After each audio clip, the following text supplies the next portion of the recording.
Hi everyone, আজকে আমরা চলে এসেছি একটা ফুড ব্লগ করতে অনেকদিন পর। আমাদের আনপপুলার ওপিনিয়ন নিয়ে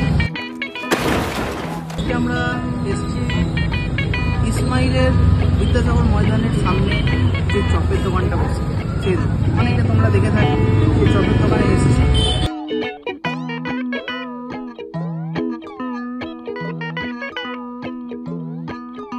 আজকে আমরা দুটো আইটেম নিয়ে নিচ্ছি। ফার্স্টে আমরা রেগুলার খাই আইটেম, যার মধ্যে যে একটা হচ্ছে ডিমের চপ আর একটা হচ্ছে ফিশ ফিঙ্গার।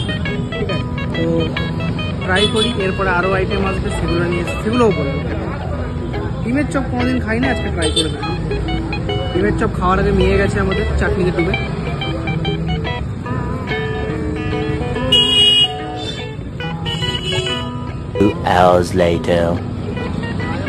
ডিমের চপটা টেস্টটা আমাদের কী করে বোঝাবো, ডিমের মতন খেতে।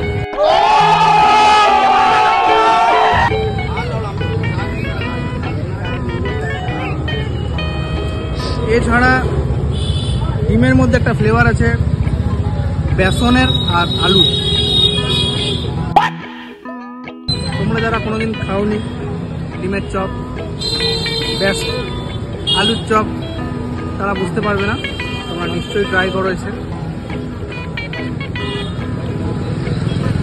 ডিমের মধ্যে একটা কুসুমেরও ফ্লেভার আছে। এবার আমরা শুরু করতে চলেছি ফিশ ফিঙ্গার। এটা তো ফিশ ফিঙ্গার, আমাদের ফিশ ফিঙ্গার টেস্ট করে দেখবো কেমন খেতে, যেটা আমরা জানি কেমন খেতে, কারণ আমরা রোজ খাই। ये बड़ी अच्छी बात कही आप।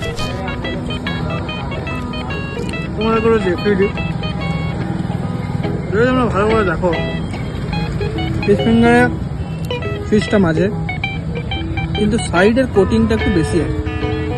তো এই কোটিংটা আর একটু হলে ভালো হতো। ফিশ ফিঙ্গার খাচ্ছি তো, কোটিং ফিঙ্গার তো নয়। এখানে পেঁয়াজগুলো খুব ভালো খেতে, পেঁয়াজের মতন খেতে। बंद करो, हाथ जोड़ के मैं मोदी साहब से गुजारिश करता हूँ।